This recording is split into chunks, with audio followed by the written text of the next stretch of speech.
Hey everybody, what's up? Welcome into another edition of Straight Facts Homie, the podcast where we do this really neat thing where we talk about games in relation to information, data, and statistical and historical precedent about what happened. We don't do hot takes. We don't do opinions. Well, if we do opinions, we base them on things besides feelings. So what we're telling you is what the data is telling us. And that's what we think separates this podcast. We hope you've liked it so far. The numbers have been great. We hope you continue to like it and continue to tell your friends about it. You can get us anywhere you want, whether it's on YouTube, Amazon, Apple, wherever you get Spotify, wherever you get your podcasts. So week 1 of the NFL is in the books, and we're getting ready to head to week 2. But there are some really interesting things that happened in week 1 besides the big headlines, the things that go beyond the score of the first game, things that we notice that perhaps you didn't notice that might suggest how things go forward. So for more on that, we're going to bring in one of our trusted voices. This man played on the offensive line in the NFL for over a decade for a variety of different teams. He blocked for the likes of Aaron Rodgers and Tom Brady along the way. And because he bounced so often from team to team, he knew he couldn't take a week off, couldn't take a day off. If he wanted to stay in the NFL, he had to make sure he brought it each and every Sunday.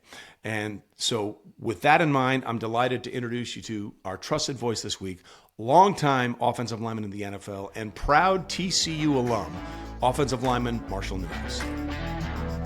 Marshall, good to talk to you. Let's start with the game for quarterback that you broke into the league with, Aaron Rodgers. Man, he looked good against the Jets. 4 touchdown passes. That's his 35th game with at least 4 touchdown passes behind only Tom Brady and Drew Brees, tied with Peyton Manning for the 3rd most all time. What was your takeaway of what you saw against the Jets as opposed to what we saw with him when he was with the Jets?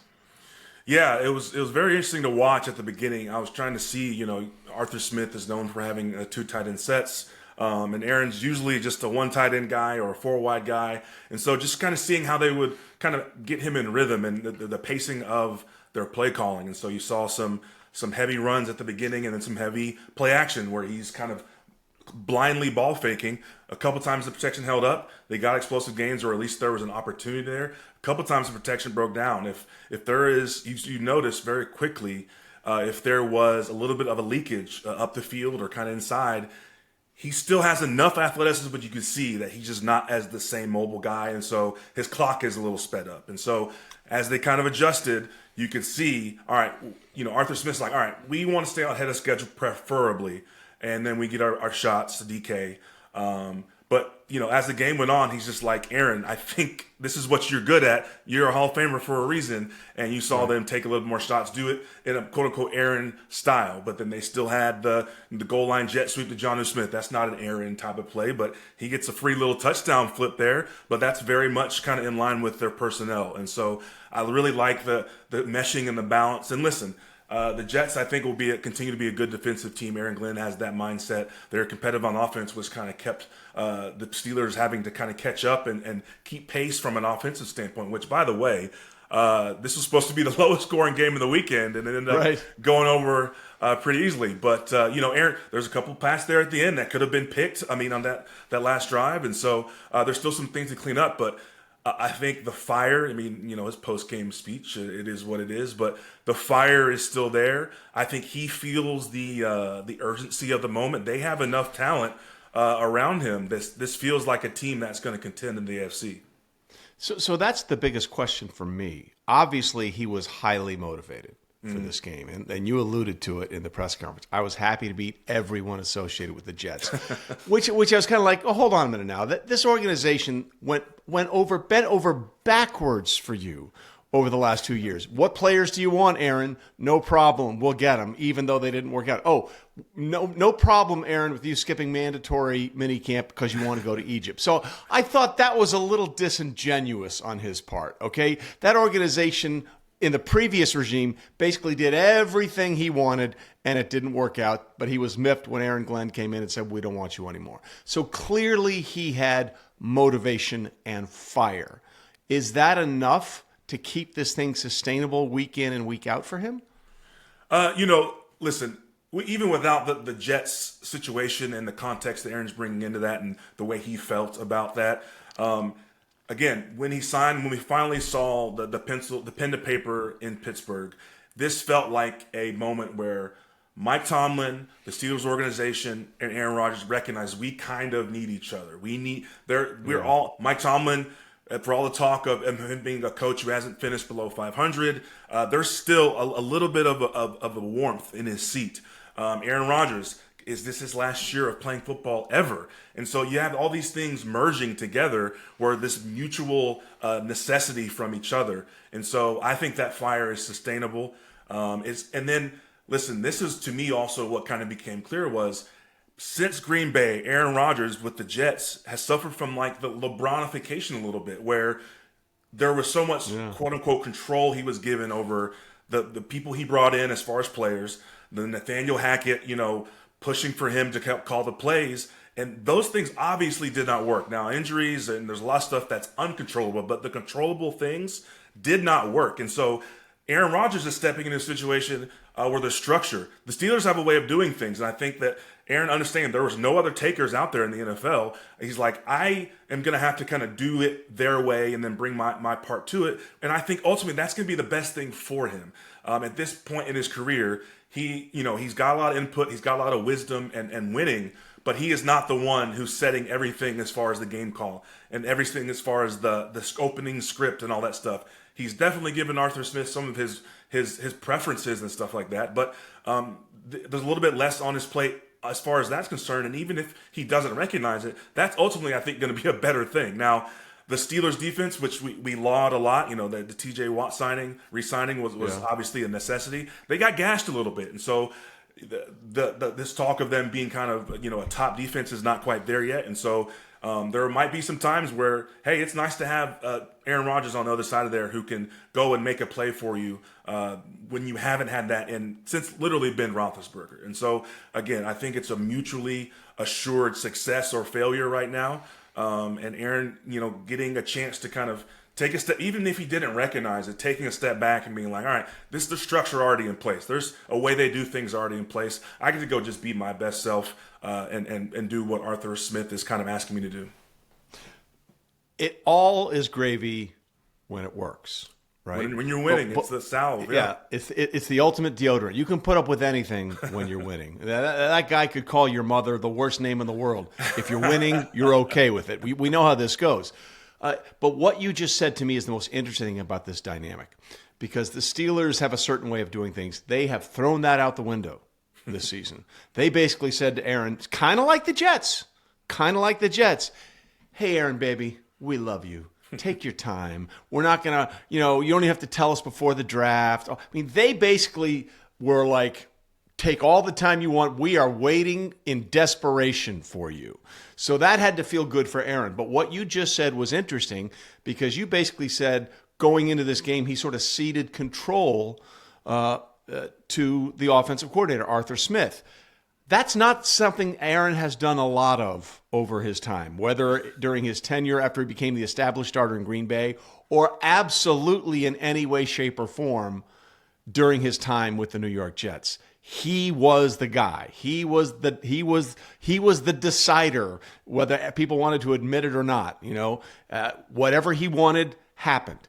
Is he going to be comfortable doing that the entire season in Pittsburgh, especially if suddenly they lose a couple of games? Sure. That's always a risk that you run with him at this stage. It's funny. I was texting you. I was just in Green Bay this past weekend. We were celebrating our Super Bowl 45 team. Yeah, and you sent me pictures of Whistling Straits. I hate you, but continue. And old ball coach Mike McCarthy was there. And so there's a lot of reminiscing for us. Ultimately that team is still defined by Aaron Rodgers, who we loved, in the locker room and had a great respect for. And it was earned, and he was our guy.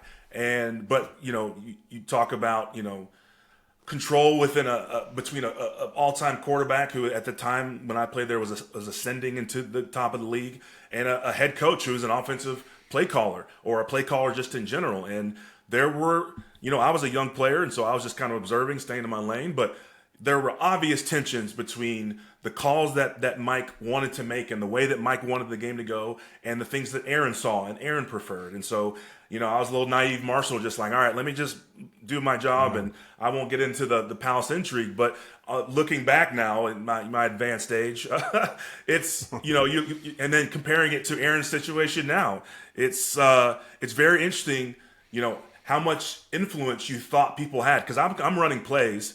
And we look up, I have a B block, which is a backside zone with Josh sitting there, TJ Lang.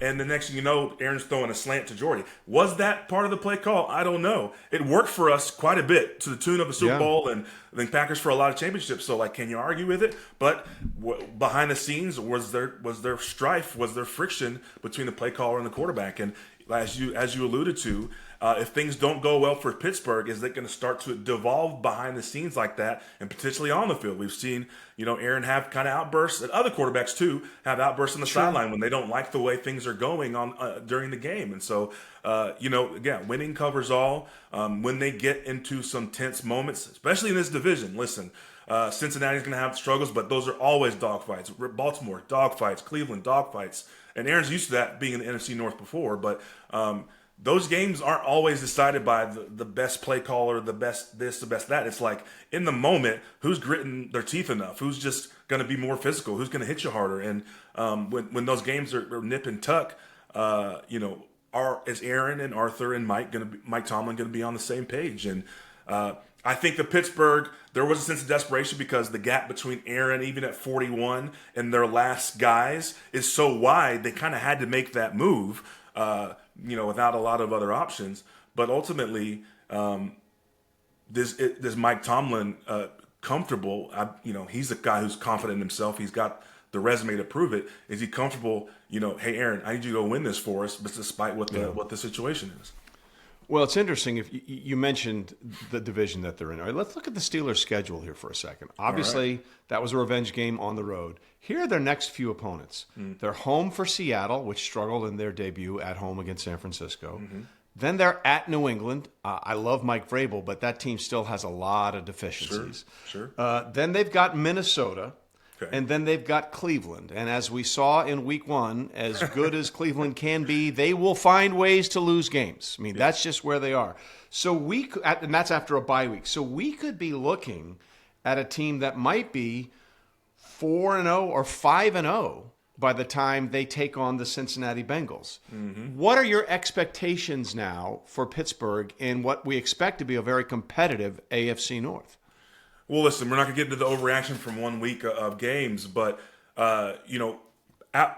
behind Baltimore, behind Buffalo, and then I think a half a step, Kansas City and the Chargers, Pittsburgh is right there. If they can find a consistency, I don't think they prefer to have Aaron needing to throw 4 touchdowns a game. That's not what they want to be. But if they can find a consistency, I don't think they're going to magically have a consistent run game, but they can do enough, especially if the games aren't 34-32, to continue to win and beat the bad teams, beat the teams you're supposed to beat, stay ahead of the chains as far as the record is concerned. They'll be right there ready to challenge. And you tell me, Buffalo in a 1-game playoff, Baltimore in a 1-game playoff, Kansas City Chargers in a 1-game playoff. I've got Aaron Rodgers, DK Metcalf, Jaylen Warren. We've got enough. And TJ Watt and Mike Tomlin in big games. If I'm a Steelers fan, I'm looking forward to that. Give me a 1-game playoff. Yeah. I'll take that all day at the stage we're at. So, listen, they got to stay healthy, especially specifically Aaron at his age. But they're ascending if they continue to be consistent, a team that their floor is higher. Not necessarily the ceiling. The ceiling comes when it's week 17, playoffs, da-da-da. The floor is higher. You're not giving away games. You're not stubbing your toe. People will take them in 1-game playoff, heads up against a lot of these teams. It's interesting. When the season started, or before the season started, I really obviously like Baltimore. I think I like Cincinnati. And at best, I thought the Steelers might be the 3rd best team in their division. And then week 1 rolled around, and look, the Bengals finally did it. They won a September game. They're not going to be 0-2 for the 4th straight year to start the season. But only Cleveland loses that game, right? Well, only Cleveland loses that game. Bengals needed a kicker to miss 2 just chippies. An extra point and a field goal in a 1-point game. Otherwise, somehow Cleveland beats the Cincinnati. They needed Joe Burrow to survive a pile driver from Myles Garrett. So, yeah. Yeah. So I'm not looking at Cincinnati like, oh, they've got everything. I mean, look, you never apologize for a win. Let's be 100% clear. Bengals fans should be thrilled that they finally got one out of the gate. But if we're being honest about it, if we're being honest about how they looked, they didn't look that good. And that makes me think that Pittsburgh might be better in the long run in this division than a lot of us thought before the season began. Listen, I have all the respect in order for Trey Henderson. He's a stellar defensive end. I believe he's owed even a longer contract than what he got. Cincinnati has their own issues with how they deal with players. That's another story. But he alone was not going to fix that defense. So the signing, I think, was a necessity, but he alone is not going to make them a contending team. They're really missing Lou Anarumo. And then ultimately, who did a great job, by the way, for the Colts. Let's be honest about it. Yes. And so, but ultimately, you've got Joe Burrow and Jamar Chase and Chase Brown, and we call them the Jansport team because they're going to have to carry that team. And we saw even against Cleveland, who's starting Joe Flacco, that's not a given week in and week out like we thought. It's funny, for the last 3 or 4 years, we had Cincinnati up in that echelon because they took Kansas City out the one time, and they were a couple plays away from winning a Super Bowl, which is crazy to think about from then till now. But they've taken a few steps back, and ultimately Joe Burrow is running for his life despite all the talent, despite his performance. And I don't think they have a team that is a sustainable contender because the defense just is so far behind the offense. Yeah. Last thing on Aaron before we move on here. Look, Aaron's the kind of guy who says, I don't listen to the noise, but we all know he listens to everything. Let's just be honest about it. You know it. I know it. He can say whatever he wants. He knows he listens, okay? So he knows what his sort of stature is in the game. No one, you can make an argument that Aaron Rodgers is on the Mount Rushmore of quarterbacks in the NFL. Like, I believe at his peak, he's that good. Yes. Except for one glaring thing on his resume. And you know what that is. 1 appearance in the Super Bowl, 1 win, and a bunch of playoff losses where he and the team didn't play that well beyond that. How much does he think he needs at least another Super Bowl appearance to cement his legacy in the NFL? Well, let me first say start by saying when a professional athlete says they don't listen to the noise, unless they've only got a flip phone like Andrew Luck did, more than likely they're hearing it, for better or for worse. He's on Pat McAfee every week. I mean, come on, man. Come on. Yeah. And so, but ultimately, the best players, they make up stuff for motivation, the Michael Jordan effect. So I don't begrudge anyone for doing that or saying that. But as far as his legacy is concerned, I think deep down he definitely wants another ring. He for people who know ball and people who have played with him, against him, and who've been in the NFL, they understand that his talent and at his peak powers, he's been one of the best. Like, he is more talented than Tom Brady. He is more talented than Peyton Manning, more skilled than those guys, but just doesn't have the caliber of wins and the consistency of winning Super Bowls. We know that, but I think the history of the game might not know that. I think he understands that one more ring, especially with the franchise that he didn't start with, saying that, I can lift 2 franchises to Super Bowls. I think definitely, even if he doesn't consciously acknowledge it, subconsciously, he absolutely knows it in his gut that would absolutely catapult him to where he would prefer to be. And I think he's done a lot of inner growth, whether it's psychedelically driven or not, and he's at peace with his career. But deep down inside, he's a competitor still. You saw when he threw the touchdown, he runs down the Pittsburgh sideline with the old fist pump, and I got geeked up for him because I'm like, that guy is just playing like backyard football again. That's the Aaron that I on the field recognize, and so that part is still in him. The winning, the competitive drive is still in him, and the thirst for another ring. And walking off in the sunset after this year, you imagine them winning in Pittsburgh. Which, by the way, when we won the Super Bowl, when he helped us win the Super Bowl, was against Pittsburgh. In Super Bowl 45, would be just really, really poetic. That's got to be in his mind.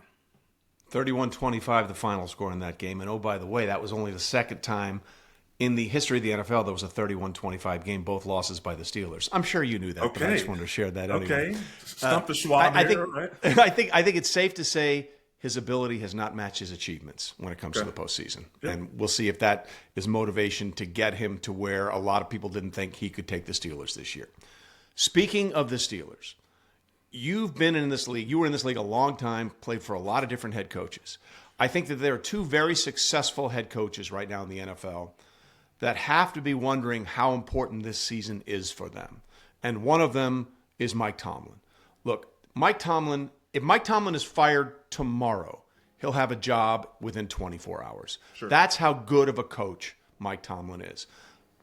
But the sticking point is, for him in Pittsburgh, you haven't won a playoff game since before the Chiefs drafted Patrick Mahomes.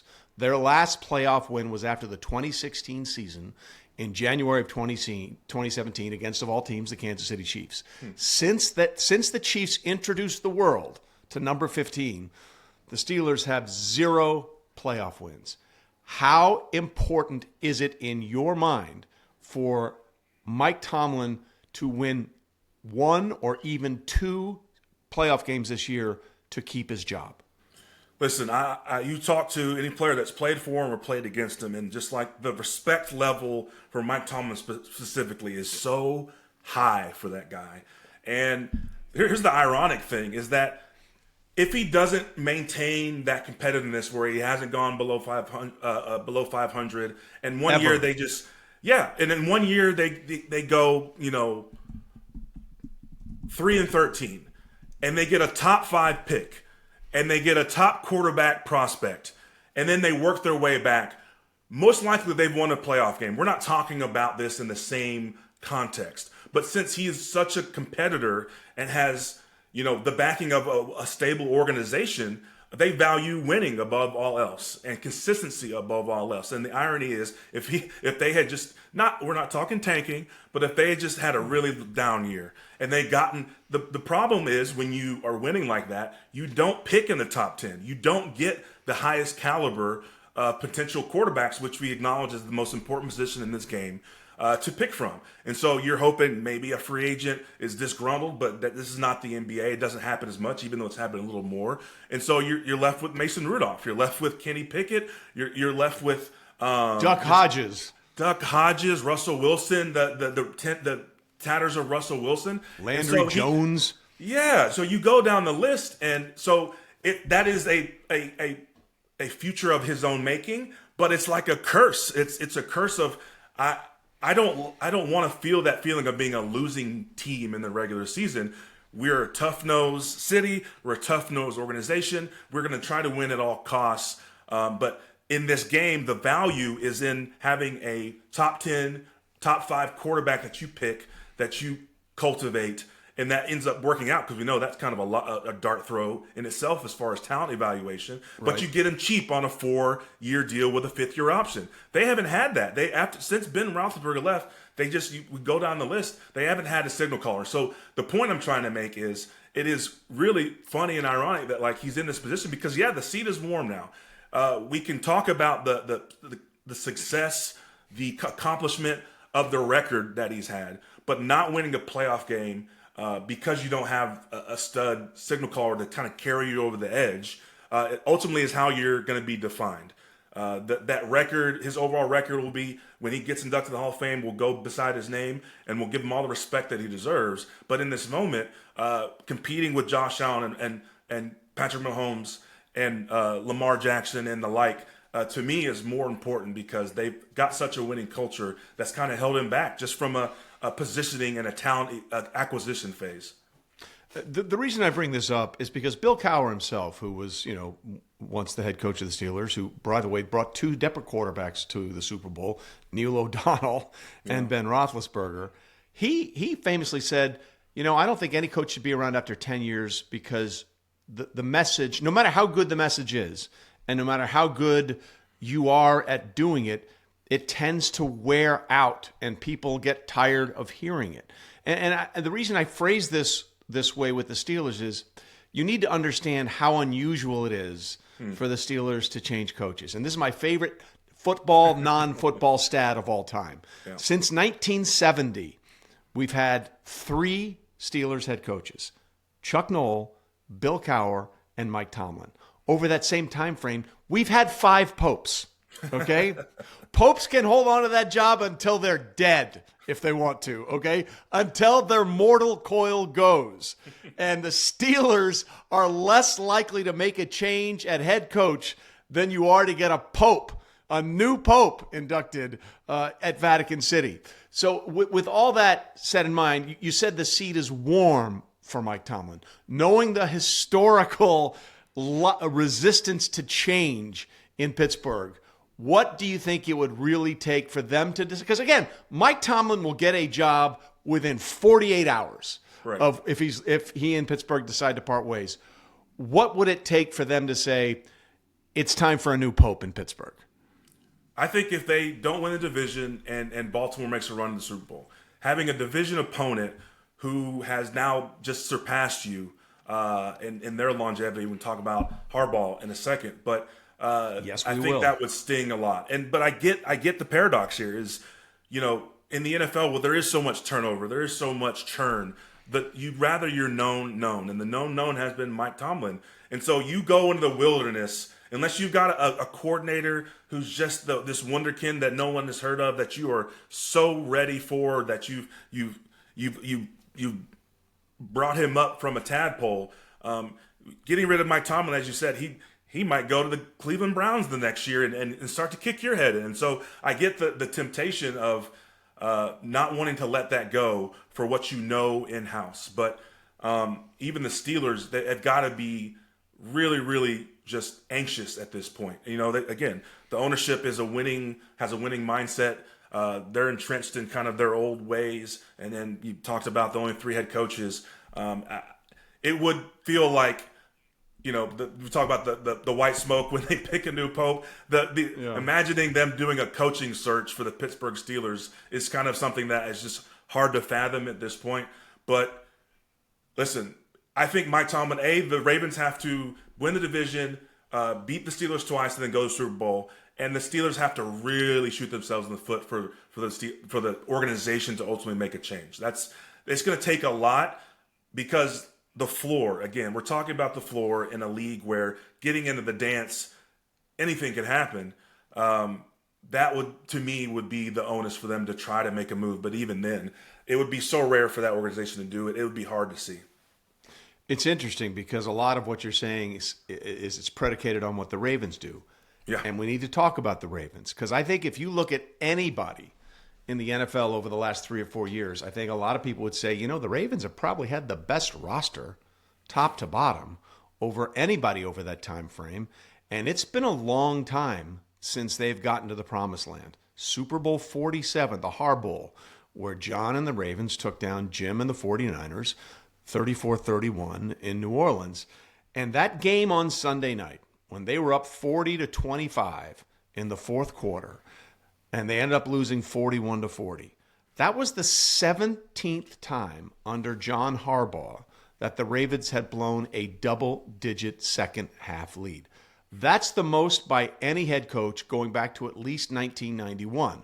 So if we're talking about Mike Tomlin and being under pressure for not winning and getting back to another Super Bowl in a long, long time, where's the pressure on John Harbaugh? Because I kind of get the same sense that if they don't break through this year, and again, he's like Tomlin, he'll get another job if he wants one immediately. Like, I don't think I think there might be less of a lag for Harbaugh than there would be for Tomlin. But there is a sense that you guys got to get it done this year, right? Yeah, definitely. I think we forget. You remember back the year they drafted Lamar, there were calls for his job. He was about to get run out of town, and then he made the call to go from Flacco to Lamar, and that revived his career. And so I think the Ravens are not as skittish about moving on if things just really don't look good. But you can't look at them as being so close and on the doorstep this many times as being as trigger happy about moving on from their coach. But then the stat you alluded to, and then the stat about, I think since 2020, the 8 times they've had a win potential of 90% later in the fourth quarter and they've lost, and it's like they've done that over 3 times more than the next closest team. Although I got to be honest, I love stats. I hate that win probability stat because they only show up when the other team wins, they lose. I'm like, then it must not be a very good stat because I see this all the time, Well, don't even say win probability. Like games that, finishing, like squeezing the life out of someone up. I don't care if it's Josh Allen. You're up 15. I'd rather run ISO dive, take every bit of the play clock than do what they did, because you can't. It's hard to live with yourself. It's hard to sleep at night when you give away games in that manner, and they've done that multiple times since COVID, since the 2020 season. It's just a weird thing for such a dominant team, such a top echelon team, to then have the bottom fall out like that in critical moments. It to me signals just like a weird. I don't know if it's like an internal just sphincter tightening thing that they clench up in these weird moments. Derrick Henry was averaging almost 10 yards a carry. Yeah. And he's taking the blame, rightfully so, as an accountable veteran for fumbling the ball. But they couldn't be stopped. And so we give Josh Allen all the credit, and I think he deserves a lot of credit for the perseverance and the throws he made and all that stuff. I don't want to put him in a position to even do that, and we do that by the way that we adjust our contextually game plan and play calling to the moment. And in that moment, it felt like they got a little conservative. In that moment, it felt like they left just points and opportunities on the field. And again, this is a trend now. It's a trend. It's not just one-offs. It's a trend. And so that to me is concerning. I think they'll be fine though. And this is the part where legacies get talked about.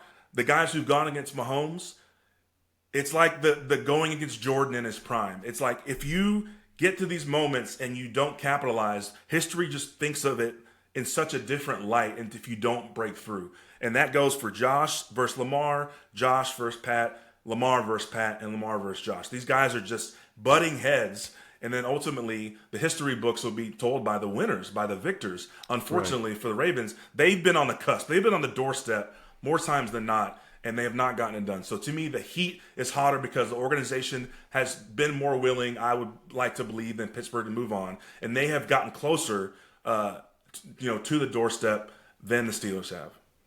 So I guess as a player, that stat, 17 blown double-digit second-half leads.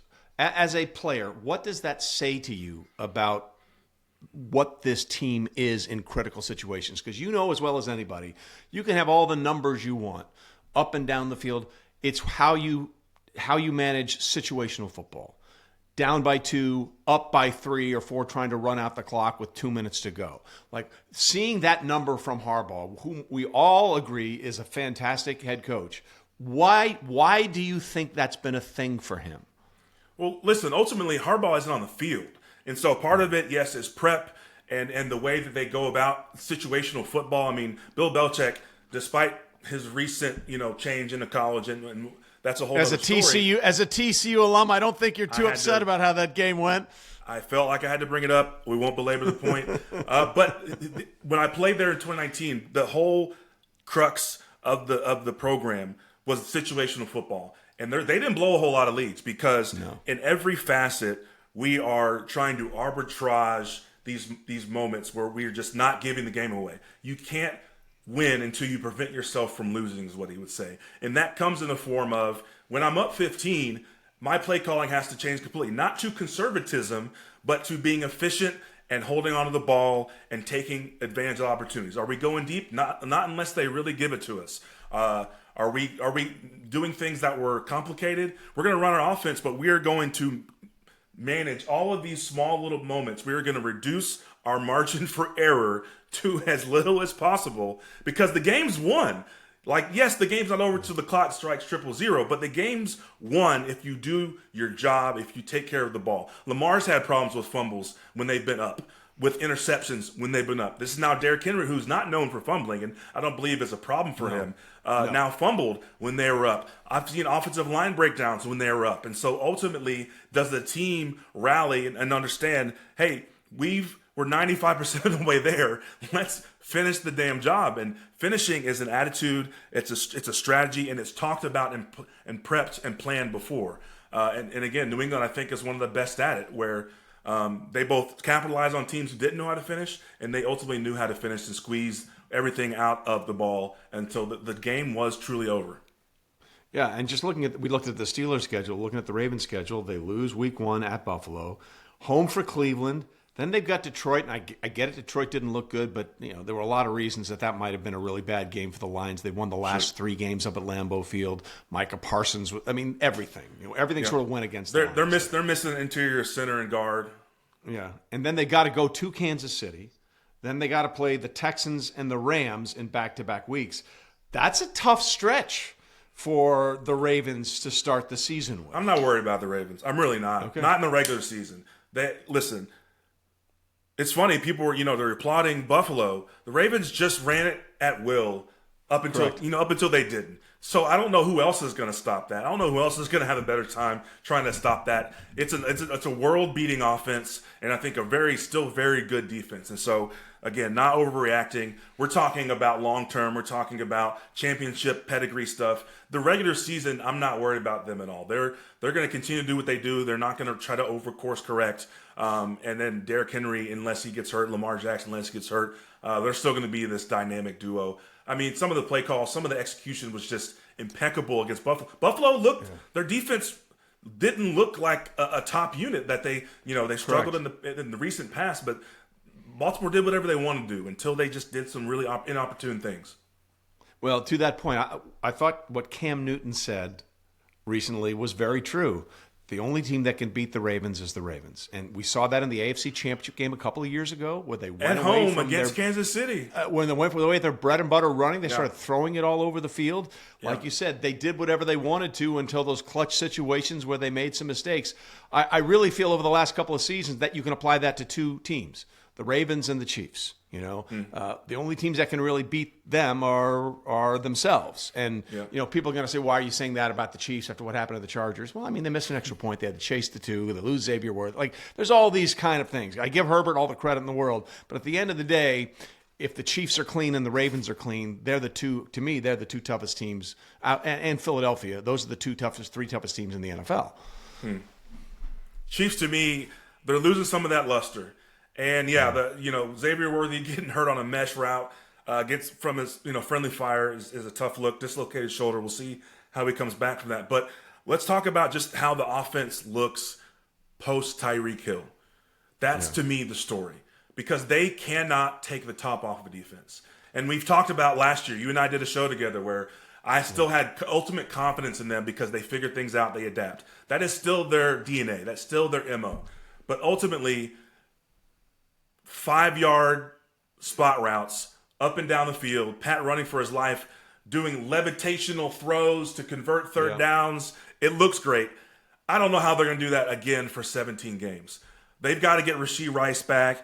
They've got to get Hollywood Brown going. Travis Kelce is engaged and on his way out. The offensive line is a problem. They got a rookie left tackle who there's a lot of potential. I like the way he played. I like his game. He's still a rookie. There's going to be some growing pains there. Their guard situation at left guard, losing Joe Thuney is not what it is with Kingsley. And so they've got more patches to kind of fix, even with Pat playing like Pat, where he's going to have to kind of go Superman a little bit. And I made this comment during the game against the Chargers. He looks quick. We're so used to Pat being banged up and limping around on 1 or 2 bad ankles. Listen, he's still one of the most elite athletic quarterbacks in the game. We understand that. But their offense as a whole, to me, doesn't strike fear anymore. And so not striking fear is in the regular season not the same as not striking fear versus Buffalo, Baltimore, and then ultimately whoever is in the AFC and whoever's in the Super Bowl. And to me, that's where their legacy is, because they're a dynasty, a championship caliber organization, and it feels like they have lost a little bit of that shine so far this year. And that Week 1 game, it's in a weird situation in Brazil. I get that, so we'll see how they bounce back. But to me, it's the pieces that aren't there, that there's not really a whole lot of help coming for them. And so I wonder what it's going to look like moving forward. The only thing I'll say to that is Patrick Mahomes has yet to take a single snap under center in a regular season game with Worthy, Brown, and Rice available.